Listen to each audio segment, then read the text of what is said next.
I am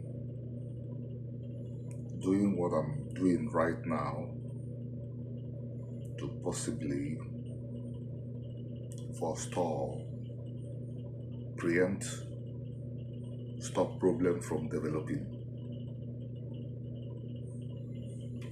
He really did not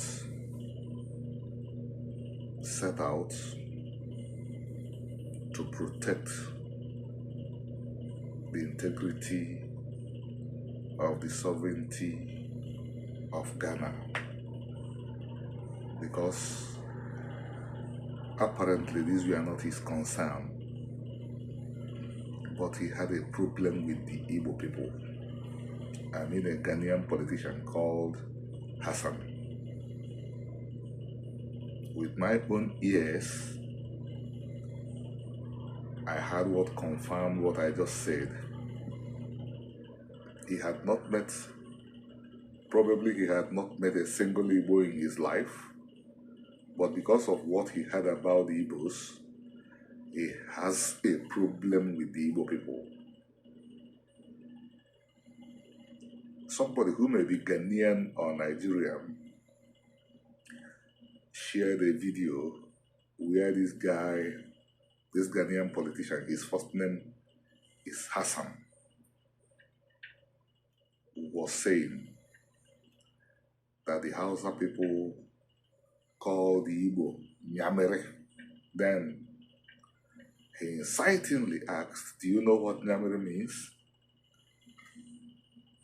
As I said, this guy had not met an Igbo, had not done any research about the Igbos, but obviously he hates the people because of what he had about them. What confirmed this is what he wants people to think of the term Nyamere, which he doesn't know its meaning. He assumed that Nyamere meant something extremely bad, like people who kill people, like people who steal, like people who commit all sorts of crimes. For the sake of the people that will listen, Nyamere means give me water. When the Igbos went to Hausa land, probably 1890, 1900, they told the Hausa people they begged for drinking water. That's what Nyamere means. Politician Hassan did not know the meaning. He thought the Hausa people viewed the Igbos as one horrible set of people, and that in Hausa language, that Nyamere means something bad. I repeat, politician Hassan is inciting people against the Igbos. Initially, I thought he was offended by the mistake of the Igbo guy that went to Ghana and began to call himself a king, contrary to Igbo culture. But as I follow the events more, I realized that Hassan does not even have a problem with that guy. He has a problem with the Igbo people.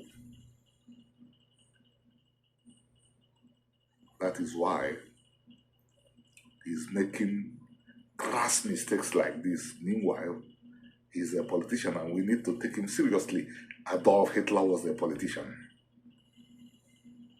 I hope that politician Hassan will take my words seriously. I hope he will take my words seriously. Incitement is a crime in international law. I have followed this issue, the dust raised over the issue of a guy in Ghana pretending to be a king, and I condemned it accordingly. And I have also seen the responses of 99.9% of Ghanaians. I repeat, they are a civilized people. I know places in Nigeria that these issues would be raised and lives would have been lost. The people of Ghana have not attacked any Igbo so far. But if they are incited enough, things could change. We are beginning to find extremely irresponsible people coming in. A video is circulating about a guy from, maybe he claimed to be from Cameroon, trying to fan the embers of hatred against the Igbos. He said that, but for the Igbos, they would have remained in Nigeria. But his group is fighting the Cameroonian government. According to him, but for Igbos, his group would have remained in Nigeria. Why are they fighting the people of Cameroon today? His group. In case he does not know, he should be told.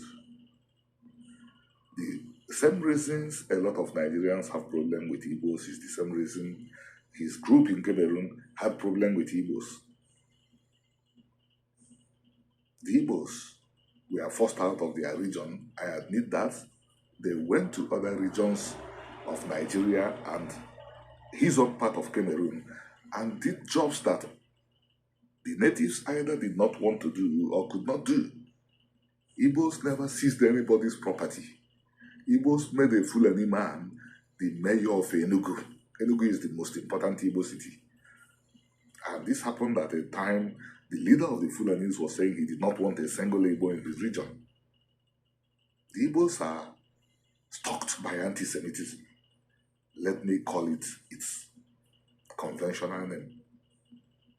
If I call it Igbophobia, even the Igbos will not take what is going on seriously. And the Igbos need to take it seriously. Because hopefully it will not grow worse. But I don't see why it will not grow worse. I don't see why it will not grow worse. It can only get worse. So the earlier the Igbos recognize what is happening, the better. And take action to stop what's going on. And in case Igbos don't know, the primary weapon against anti-Semitism is stay at home. But Igbos cannot stay at home unless Igbos live by their culture called Omenala. The land of the Igbos is called Ama Igbo.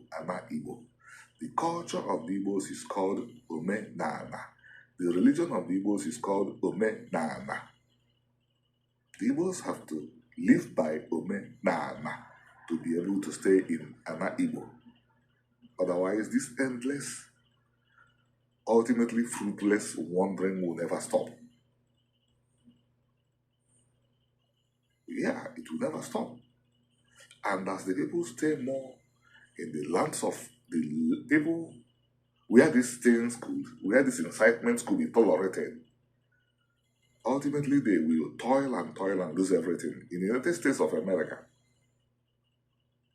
the laws will definitely ask somebody like politician Hassan a question because he's guilty of using incitements against the population. I thought his issue was with the guy that said he was the king of the Igbos in Ghana. Now he headed into saying, you know, these Igbo people, the house has called them Nyamere. So he's talking about the people now. Remember, most Nigerians will not visit Ghana in their lifetime. Most Ghanaians will not meet a single Igbo. Most Ghanaians will not meet a single Igbo. Most Igbos will not visit Ghana. But Hassan is now talking about the Igbo people. So, this is anti-Semitism. This is what? Anti-Semitism. And the Igbos had better learn the right lessons, which I have talked about briefly. All the best. Hit the subscribe button. Recommend to your friends. Let's get the membership up to 100,000 before the end of this year. Thank you.